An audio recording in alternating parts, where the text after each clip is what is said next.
In this question, you have to choose the option that represents the correct sequence of stages of the cell cycle.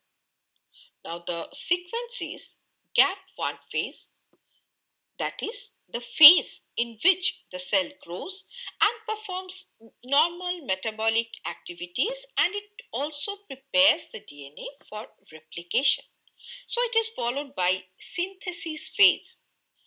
DNA replication occurs, resulting in the duplication of chromosomes, followed by gap 2 phase, when the cell continues to grow and prepares for mitosis by synthesizing the proteins and the organelles, followed by karyokinesis, that is, the division of the nucleus, which occurs during mitosis, which is followed by cytokinesis, that is, the division of the cytoplasm, resulting in two daughter cells.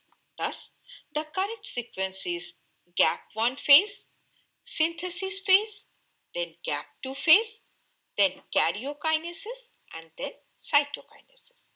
Hence, the correct answer is option B.